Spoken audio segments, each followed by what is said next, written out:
जय श्री राम। मेरे सभी भाइयों से आज मैं बड़े दुखे हृदय से कहना चाह रहा हूँ, ये वीडियो अंत तक ज़रूर देखना, बीच में काटना मत। हर समाज के लिए, हर बेटी के लिए, हर व्यक्ति के लिए और हर सनातनी के लिए ये वीडियो मैं बना रहा हूँ, बड़े दुखी के साथ बना रहा हूँ। ये आप हर व्यक्ति अंत तक ज़रूर देखना, समझ में आए तो कमेंट करना, जो चाहे जो लिखना, लेकिन लिखना ज़रूर, ताकि मुझे पता चले कि अपनी समाज चाहती क्या है। आज मैं सभी समाज के पंच, जितने भी समाज है, हिंदू समाज के जितने भी पंच, सरपंच, वार्ड पंच, एमएलए, प्रधान, सांसद और मुख्यमंत्री, मंत्री और प्रधानमंत्री, सभी को ये मैं निवेदन करना चाहता हूँ कि ये जो भारतीय संस्कृति का कानून नहीं है।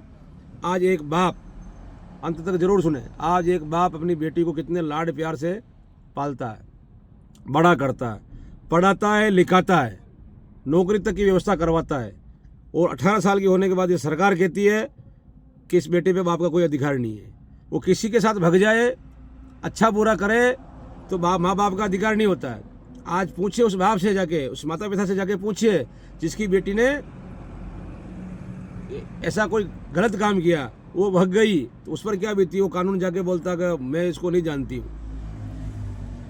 तो आप लोगों को सड़कों पे उतरना पड़ेगा और इसके लिए आवाज़ उठानी पड़ेगी और आपको कानून बदलना ही पड़ेगा।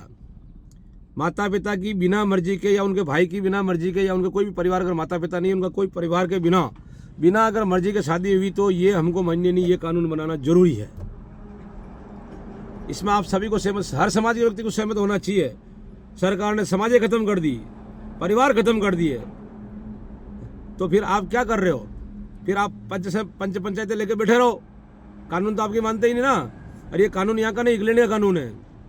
आप जिस देश में रहते हो उसी मंत्री को वोट दीजिए जो आपके हिंदू हित की बात करे, हिंदू कानून की बात करे, हिंदू बेटियों की रक्षा की बात करे। मोदी जी कहते हैं बेटी बचाओ, इसमें बेटी कहाँ बच रही है? जो कुछ भी नहीं करता, नशा पता का जीव नशा करता, उसके साथ बेटी भग गई, तो बेटी तुम्हारी कहाँ बच गई भैया? उसका भी एक कानून बनना चाहिए। बाप इतने सालों तक कितने पूरी जिंदगी जान लगा देता है, उसकी पूरी मेहनत लगा देता है, और एक बाप पे क्या बीतती है, उसके परिवार पर क्या बीतती है जब एक बेटी भग जाती किसी के साथ में, और बोलते हैं कि मैं उसको नहीं जानती हूँ। आप कुर्सी बैठे, आपको क्या पता? आप राजसत्ता के नशे में हो। समाज क्या होती है, कानून क्या होता है, समाज के प्रति सम्मान क्या होता है, एक परिवार क्या होता है, बाप बेटी क्या होती है, उस बाप से जाके पूछिए आप। आज मुझे बड़ा दुख हुआ इस चीज़ का। अगर मैं कुछ बनता हूँ तो सबसे पहले ये कानून बदलूंगा मैं। कभी भगवान ने मुझे मौका दिया तो जरूर मैं कानून बदलूंगा, और सारे वो कानून बदलूंगा जो हिंदू और सनातन हित के लिए खतरनाक है। अन्यथा नहीं लेना मेरी बात को, ये 4 ही वर्णों के लिए है, सनातन के लिए। किसी का भला होने वाला नहीं है। हर व्यक्ति की बेटी है, हर परिवार में लड़की है। आपको जितना जल्दी हो सके सड़कों पर उतरना और उसी नेता को वोट देना जो अपनी बेटी को बचाए। सरकार बड़े बड़े वादे करती है, बेटी बचाओ बेटी बचाओ, बेटी कहाँ बच रही बेटी? आज डिग्री करवाई है, वो किसी फटीचर के साथ भग गई है, कहाँ बची बेटी? वो दारूड के साथ भग गई है, कोई गंजड़ी बंगड़ी के साथ भग गई है। अरे तुम सरकार बेटियों को भगवा रही है और पैसे दे के, तो जागिए नींद में से और ये कानून बनाने के लिए सड़कों पर उतरिए, आंदोलन करिए आप। अरे आप आरक्षण के लिए आंदोलन कर सकते हैं, फ्री के लिए आंदोलन कर सकते हैं, पर अपनी बेटियों को बचाने के लिए कुछ नहीं कर सकते हो आप। चाहे आदिवासी हो, चाहे ब्राह्मण हो, चाहे क्षत्रिय हो, चाहे गुज्जर जाट हो, चाहे कोई भी हो, सनातनी जितने भी है हिंदू धर्म के, सभी अपनी बेटियों को बचाने के लिए आगे आइए, आवाज उठाइए सोशल मीडिया पे, या फिर धरना दीजिए, रोड जाम करिए, सरकार को सुनाइए ये चीज। सरकार भी ध्यान ले। आज हमें बीती, कल किसी और में बीतेगी। लाखों रुपए शादी में खर्च करते हैं, और वो पत्नी किसी के साथ रह सकती है? ये काय का कानून है? एक शादी में कितना खर्चा होता है, पूरी जिंदगी लग जाती है तो एक शादी होती है, उसके बाद लड़की किसी के साथ भग जाए, और सरकार का कानून ये कहता है कि वो जिसके साथ रहना चाहे उसके साथ रहे। तो फिर शादी का क्या मतलब?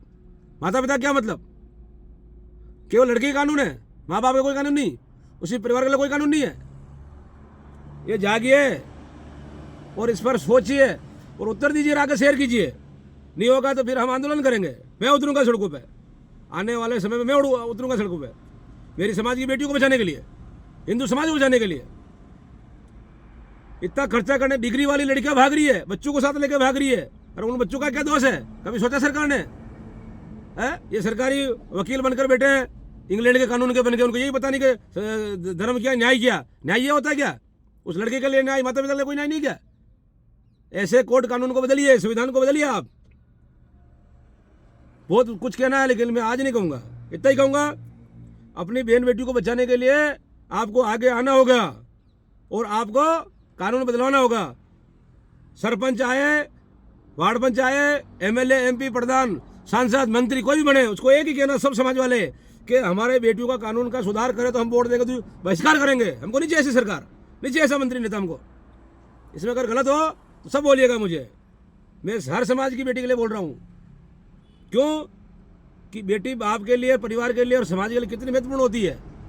उसके बच्चे को लेकर जा रही, उसके बच्चे का क्या दोष है? पढ़ी लिखी लड़की बेरोजगार के साथ भाग रही है, उसका क्या दोष है? ये दोष सरकार का है, माता पिता कोई अधिकार नहीं क्या? बेटी का अधिकार तो पिता की संपत्ति में है, और बेटी कुछ भी करे, माता पिता कोई अधिकार नहीं है। तो जरूर सोचना, मैं वापस आऊँगा और बोलूँगा, और आगे शेयर करना और सब लोगों को बताना कि ये कानून अपना नहीं है। इसी के साथ जय श्री राम।